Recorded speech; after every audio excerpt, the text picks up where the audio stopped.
Kaixo, gaur Leontxo Fulgentzioaren antzerkia egingo dugu. Kaixo, ni Xabier naiz eta antzerki honetan kontalaria izango naiz. Kaixo, ni Martina naiz eta antzerki honetan Leontxo Fulgentzio izango naiz. Kaixo, ni Lukas naiz eta antzerki honetan arrai bat izango naiz. Kaixo, ni Udane naiz eta antzerki honetan arrain bat izango naiz. Kaixo, ni Saskia naiz. Kaixo, ni Saskia naiz. Eta antzerki honetan arraina izango naiz. Kaixo, ni Kuxue naiz eta antzerki honetan pinguinoa izango naiz. Kaixo, ni Berria naiz eta antzerki honetan pinguinoa izango naiz. Kaixo, ni Luis naiz eta antzerki honetan txoria izango naiz. Kaixo, ni Alen naiz eta antzerki honetan txoria izango naiz. Kaixo, ni naiz eta antzerki honetan txoria izango naiz. Bazen behin Leontxo Fulgentzio izeneko lehoi bat. Basamortuan bizi zen eta bero asko egiten zuen.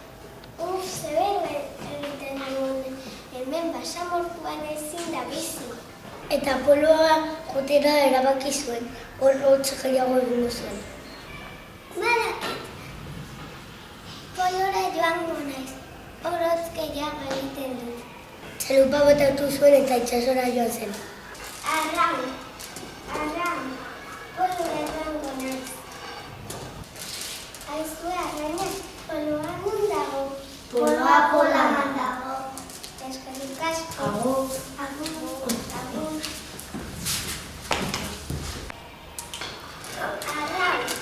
Arran, gutxi falta zait. Leontxo Fulgentzio polola iritsi zen eta animali arraro batzuk ikusi zituen.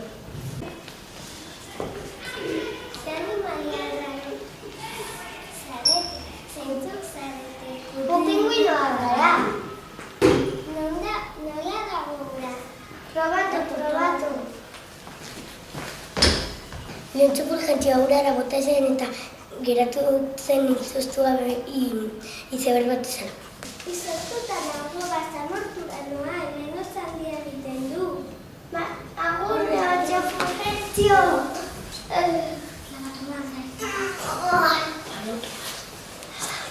Leontxo Fulgentzio basamortura iritsi zen eta txori batzuekin topatu zen. Pio. Kaixo Leontxo Fulgentzio. Kaixo. Ez da zuna poloa?